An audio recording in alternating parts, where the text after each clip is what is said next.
Mensuration, ये हिंदी में कहते हैं क्षेत्रमिति।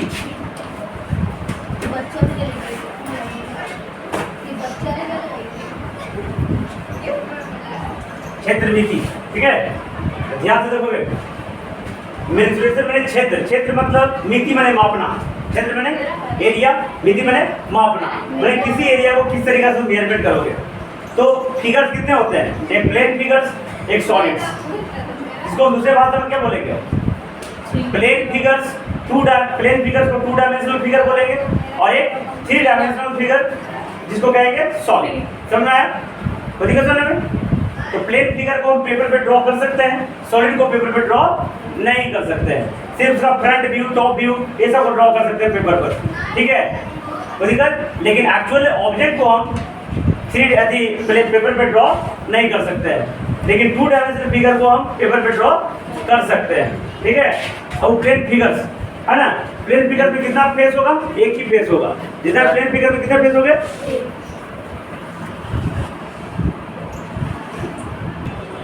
हाँ। तो मैं बता रहा हूँ प्लेन फिगर्स जिसको हम पेपर पे ड्रॉ कर सकते हैं। कोई कोई स्कूल में तीसरे क्लास चौथा क्लास में पढ़ा देता है सब, है ना, मैं भी बता दे रहा हूँ। तो प्लेन फिगर्स को 2 डायमेंशनल फिगर कहेंगे, जिसमें से 2 डायमेंशन होता है। मैंने इसको समझने के लिए कहो 2 तरह एक्सपैंड करेगा, है ना। मैंने दूसरे भाषा में एक लंबाई तरफ और एक चौड़ाई तरफ, और इसको बढ़िया से बोलना चाहो तो एक्स डायरेक्शन में और वाई डायरेक्शन में। लेकिन 3 डायमेंशनल फिगर 3 डायरेक्शन में एक्सटेंड करेगा, लंबाई में भी, चौड़ाई में भी और ऊंचाई में भी। लंबाई को एक एक्स मानते हैं, चौड़ाई को वाई, तो ऊंचाई को जेड, ठीक है। इधर प्लस एक्स, इधर माइनस एक्स, इधर प्लस वाई, इधर नीचे माइनस वाई, ऊपर प्लस जेड, नीचे। तो फिर तो समझ आ गया।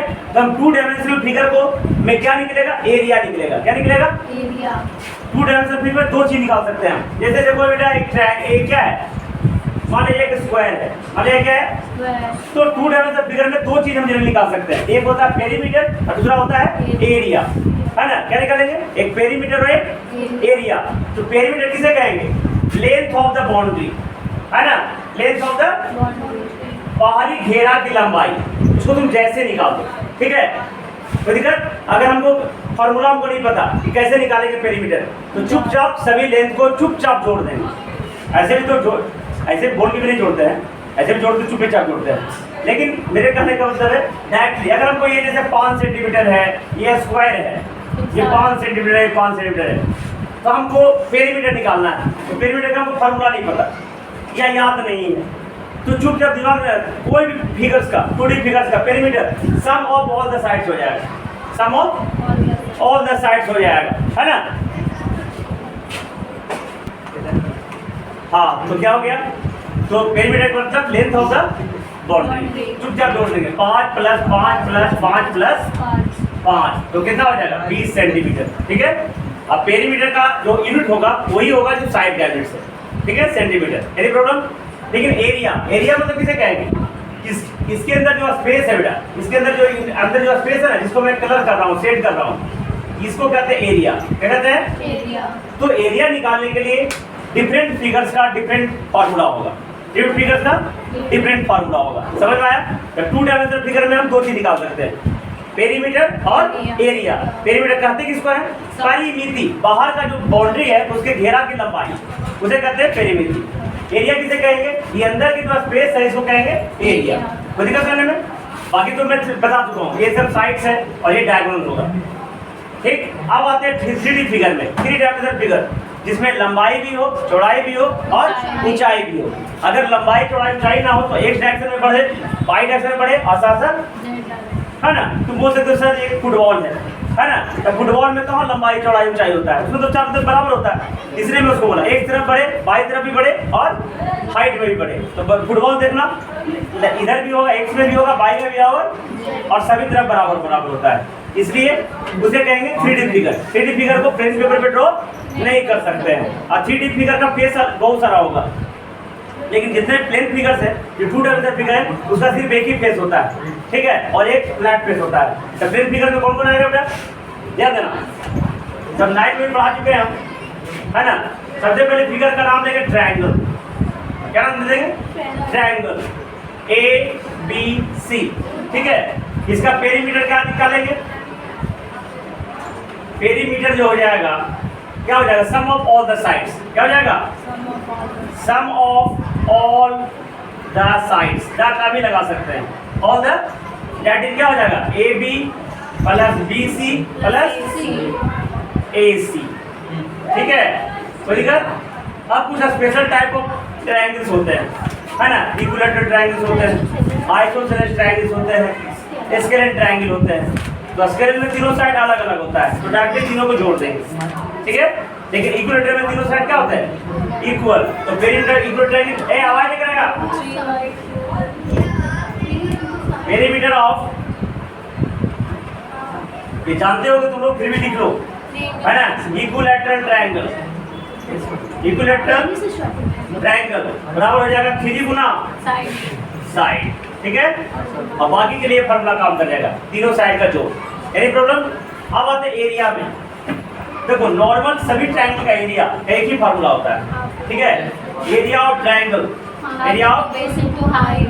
ट्रायंगल। तुम लोग ध्यान दो, 9 में भी है मेंसुरेशन, 7 चैप्टर के बाद 2-3 चैप्टर के बाद ध्यान दो, आ रहे तो काफी देना, half into base into height, ठीक है। लेकिन इसमें एक शर्त है बेटा, जो बेस है उसी पे साइड हाइट होना चाहिए। ऐसा नहीं कि बेस बीसी ले लें और हाइट एसी वाला लेंगे, नहीं चलेगा।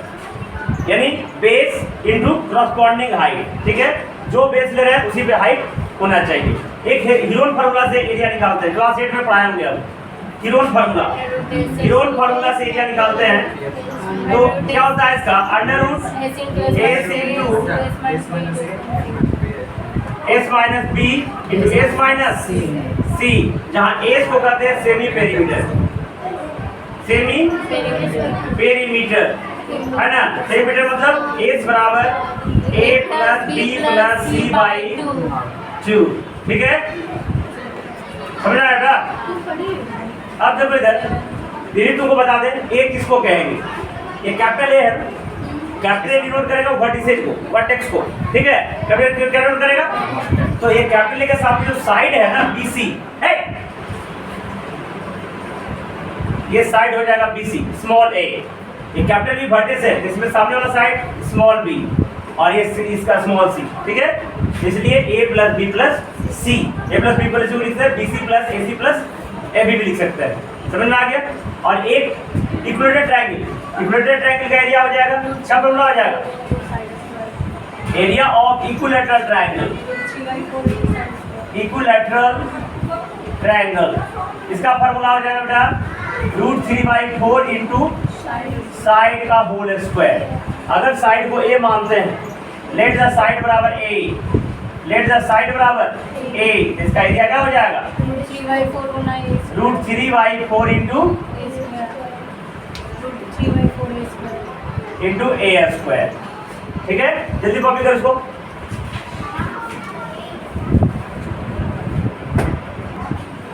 देखो आते सर्किल पर, ध्यान से देखो कितनी, ये सर्किल है, ठीक है, सर्किल के बीच में कहने के सेंटर होगा और यहाँ से दूरी को किसी भी किधर भी सब बराबर होता है, रेडियस का दृश्य क्या कहते हैं।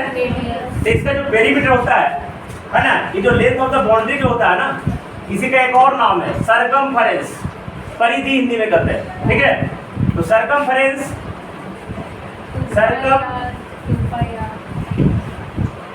सरकमफेरेंस बराबर पेरीमीटर, पेरीमीटर इसका ये हो जाएगा ऑफ सर्किल हो जाएगा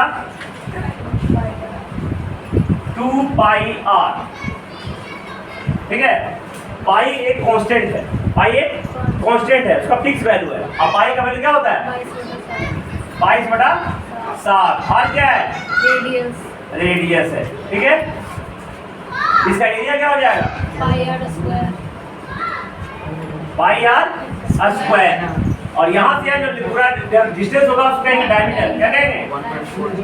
तो डायमीटर का फॉर्मूला हो जाएगा 2 इंटू आर, 2 इंटू रेडियस, ठीक है। इसी में सेमी सर्किल जान तो काम कर, ये सेमी सर्किल हो गया, क्या हो गया, तो इसका पेरीमीटर और सर्कमफ्रेंस अलग अलग हो जाएगा। इसका जो बाहर का बाउंड्री सिर्फ सर्कमफ्रेंस यहाँ तक ही होगा, लेकिन पेरीमीटर में क्या हो गया, ये लेंथ और ये लेंथ तो भी हो जाएगा, ये दोनों ऐड हो जाएगा, बाउंड्री में दोनों है ना। इसलिए perimeter of semi circle, perimeter of semi circle का फॉर्मूला क्या हो जाएगा? देखो पूरा रहता था 2 पाई होता, पूरा रहता तो इसको आधा करेंगे तो 2 पाई बटा 2 कितना हो जाएगा? पाई आर। कितना हो जाएगा? पाई आर। और ये क्या है? डायमीटर, तो पाई आर प्लस डी हो जाएगा डायमीटर। ये हो जाएगा तुम्हारा पेरीमीटर। एरिया में क्या हो जाएगा? चुपचाप आधा। पूरा सर्किल का जो है एरिया इतना है, तो पूरा सर्किल का आधा कर देंगे, कितना हो जाएगा? Area of semicircle, area of semicircle pi R square बटा में। कोई दिक्कत? जल्दी कॉपी करो।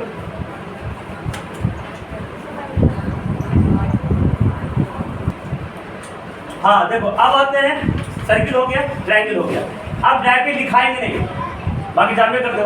देखो ये हो गया स्क्वायर, है ना? ये हो गया स्क्वायर। इसका perimeter 4 into side, 4 into side, सब पता ही है। Area side square, side square, area क्या हो जाएगा? साइड का होल स्क्वायर। अगर साइड को ए मानते हैं तो इसका एरिया क्या हो जाएगा? ए स्क्वायर। डायगोनल, ये डायगोनल, डायगोनल कितना हो गया? √2 गुना साइड। Any problem? अब आते अगला रेक्टेंगल का। ये ऐसा रेक्टेंगल हो गया, इसका perimeter 2 into L plus B. ये तो बच्चा से पढ़ते आ रहा है, तीसरा चौथा क्लास में भी पढ़ने का है। L for length, B for breadth. L for लंबाई, बी फॉर चौड़ाई। दो मतलब नंबर है, गुना कर देंगे। अब क्यों हो रहा है साबित कर सकते हो? देखो ये भी साबित नहीं कर सकते। देखो ये एल, ये भी एल, ये भी और ये भी। और अभी मैंने बोला फार्मूला याद रहे चाहे नहीं रहे, सभी को जोड़ देंगे। तो L plus B plus B, दो को ए तो दो को बी, दो कॉमन ले लिए, एल प्लस बी। फार्मूला खुद बनता है, फार्मूला याद करने की जरूरत नहीं है, खुद फार्मूला बना सकते हो। क्या ये कृति? पेरीमीटर का फार्मूला हमको याद रहे चाहे नहीं, बस सम ऑफ ऑल द साइड्स, जैसे हम सब 8 साइड्स को जोड़े, ठीक है? फार्मूला याद है तो बन जाए, है ना? अभी देखो एगो इजी क्वेश्चन था कृति कुमारी, 95 गुणे 96। अब सोचो 95 गुणे 96 भी नहीं आया, हमको समझ में नहीं आता। 95 गुणे 96 भी गलती किया, कैसे काम चलेगा? तो अगर बाय द वे हमको वैसे गलती हो रहा था तो क्या करना चाहिए था? बुरा करके चेक कर लेना चाहिए था, है ना? तो आगे से गलती नहीं होगा, याद देना इसको, चलो ना। हो जाएगा फार्मूला से हम गलती बना दिए, तब गुना करके चेक कर लेंगे ना बराबर हमको आ रहा है कि नहीं आ रहा। तो ध्यान देना इस सब। एरिया, एरिया क्या हो जाएगा? L into length into breadth. Diagonal क्या होगा? √L square plus B square. तो दिक्कत? अब आते हैं पैरेललोग्राम, इसके बारे में चर्चा मैं कर रहा था, है ना? तो पैरेललोग्राम किसे कहते हैं? अच्छा मत देना, पैरेललोग्राम किसे कहते हैं, ठीक है? तो इसका एरिया क्या होगा? देखो पेरीमीटर का तो यही फॉर्मूला है, length of the boundary. 2 into L plus B नहीं लगा सकते, क्योंकि एल अभी इसमें होता नहीं है, तो बस length of the sum of opposite sides का दुगुना, ठीक है? इसका एरिया होता है बेस इंटू हाइट। क्या होगा एरिया? Base into height. और यहाँ से ध्यान दे देना, मैं तुमको बताया था एक पॉइंट से, एक सामने लाइन पे सिर्फ एक ही 90 डिग्री ड्रॉ हो सकते हैं। दूसरा, तो अगर ये ड्रॉ इसमें है तो यहाँ से तो 90 डिग्री हो जाएगा, ठीक है? तो ये बेस इसी पे हाइट लेना है, और ये बेस इसी पे हाइट लेंगे, ठीक है? सामने वाला वर्टिसेस से, समझ वाला? तो एरिया पैरेललोग्राम क्या हो जाएगा? Base into height. पैरेललोग्राम समानांतर चतुर्भुज। अगला आते हैं ट्रापेजियम, रोम्बस। रोम्बस का एरिया क्या हो जाएगा? Half into d1 into d2। Area क्या हो जाएगा इसका? हाफ इंटू d1 इंटू, जहाँ d1 क्या है? फर्स्ट डायगोनल, d2 क्या है? Second diagonal. अब कल मैं पढ़ाया हूँ rhombus is also a parallelogram, rhombus is also a, तो पैरेललोग्राम का ही फॉर्मूला लग जाएगा बेस इनटू हाइट। अच्छा कहीं कहीं क्वेश्चन में हाइट नहीं दिया रहेगा बेटा, वहाँ पे एल्टीट्यूड दिया रहेगा, जिसमें एल साइलेंट रहता है पढ़ा जाता है एल्टीट्यूड, बहुत जगह साइलेंट रहता है ना, जैसे साइकोलॉजी में बी साइलेंट रहता है, रीतिक में साइलेंट रहता है, ठीक है, फिर अल्टीमेट में बी साइलेंट रहता है, समझ गया ना। तो इसी तरह half into D one into D2, तो D1 फर्स्ट डायगोनल और D2 और रोम्बस एक पैरेललोग्राम है इसलिए बेस इंटू हाइट भी लगा सकते हैं, और हाइट की जगह कहीं कहीं एल्टीट्यूड रहेगा, क्या रहेगा, समझ में आया। अब आते हैं ट्रेपेजियम, कल मैं पढ़ा रहा था ये सब, ट्रेपेजियम किसे कहते हैं, तो ट्रेपेजियम का half into sum of parallel sides into height, हाँ half into sum of parallel sides into height, ठीक है। तो जनरली 2D फिगर का मैंने एरिया पैरेललोग्राम पेरीमीटर के बारे में बता दिया। कल मैं बता दूंगा 3D फिगर में। 3D फिगर सबसे पहले क्या आ जाएगा, क्यूबाइड। क्यूबाइड मैंने घनाव, जैसे जिस रूम में बैठे हुए हैं दिखने में क्यूब लग रहा होगा, है ना, लेकिन जिस रूम में तुम लोग स्कूल में बैठते हो शायद क्यूबाइड होगा, है ना। तो उसका अब 3D फिगर में क्या क्या होगा, सबसे पहले सरफेस एरिया होगा बेटा, जैसे ये रूम देख रहे हो तो ये एक अलग सरफेस, भले गेट है, गेट लगा दो तो सरफेस हो जाएगा, उधर देखो एक सरफेस, इधर एक सरफेस, ये दीवार अलग सरफेस, ये 2D है ना, ये 2D है, ये भी 2D है, तो सब इसका अलग अलग फेस जो है तो 2D है, 2 डायमेंशनल है। जैसे ये जो जमीन पे जो खड़ा है इसमें क्या है, लंबाई है और चौड़ाई है, ठीक है। ये दीवार में क्या है, लंबाई है और ऊंचाई है, ये दीवार में क्या है, चौड़ाई है और ऊंचाई है, इसमें क्या है, लंबाई है और ऊंचाई है, इस दीवार में क्या है, चौड़ाई है और सेलिंग, जिसमें पंखा लटका हुआ है, लंबाई है और चौड़ाई है, इसमें 6 फेस है, कितना फेस है, 6, तो सभी फेस 2D है तो उसका एरिया निकलेगा, तो इसी को कहते हैं सरफेस एरिया, क्या कहते हैं, तो 6 फेस का अलग अलग एरिया निकालेंगे और जोड़ देंगे, टोटल सरफेस एरिया हो गया। अब क्यूबाइड में एक और आएगा लेटरल सरफेस एरिया, लेटरल मतलब सिर्फ वर्टिकल, क्या हो गया, फिर जमीन और सेलिंग का नहीं लेना है, फिर चारों दीवारों का क्षेत्रफल, ये हो गया तुम्हारा लेटरल सरफेस एरिया, जिसको हम एरिया 4 वॉल्स के नाम से भी। और 3D फिगर का डायग्राम कहाँ होता है, क्यूबाइड डायग्राम का होगा, वो कोना से लेके बेटा ऊपरे वाला कोना, वो डायग्राम हो गया, उसका अंदर फॉर्मूला हो जाएगा L² + BH²+, समझ में आ गया सब। तो जे भी 2D 3D फिगर होगा उधर सबसे पहले होगा सरफेस एरिया, तो सरफेस का फॉर्मूला आएगा। एक होता है वॉल्यूम, वॉल्यूम मतलब किसका होता है, ये अंदर का जगह, जिस जगह में हम लोग बैठे हुए हैं, जिस जगह में हवा प्रेजेंट, एयर प्रेजेंट है, इसे क्या कहेंगे, तो वॉल्यूम। वॉल्यूम निकालने का अलग फॉर्मूला होगा, सरफेस एरिया निकालने का, और एक लेटरल एरिया निकलेगा 3D फिगर में, ठीक है। बाकी अगले दिन करेंगे 3D फिगर का टोटल, क्यूबाइड, क्यूब, कोन, कोन में शंकु, आइसक्रीम खाते हो ना, कुल्फी, कोन, उसके बाद स्फीयर, फुटबॉल, हेमिस्फीयर, कटोरा, फ्रस्ट्रम, बाल्टी, बकेट, उसमें ऊपर मोटा और नीचे थोड़ा सा पतला होता है, उसको फ्रस्ट्रम कहते हैं, ठीक है। सेम हेमिस्फीयर, स्फीयर, कोन, सिलेंडर, क्यूबाइड, क्यूब, ये सब 3D फिगर है। किसमें कितने फेस होंगे, कौन फेस होंगे, बचपन में पढ़ा चुके हैं। स्फीयर में कौन कितना फेस होगा, बता दो, स्फीयर में कितना फेस होगा, गोला फुटबॉल कितना फेस होगा, हैं कितना, 1 फेस होगा, और भी कर्व फेस होगा। सिलेंडर में कितना फेस होगा, 3 होगा, 2 को फ्लैट फेस, 1 को कर्व फेस। कोन में क्या होगा, 1 curve face, 1 flat face. Cuboid में कितना फेस, 6, बटीजे के को 8 नहीं, एज 12, ठीक है। ये सब क्लियर करना है, समझना है कि वो फोटो को फिगर को एनालाइज करना है।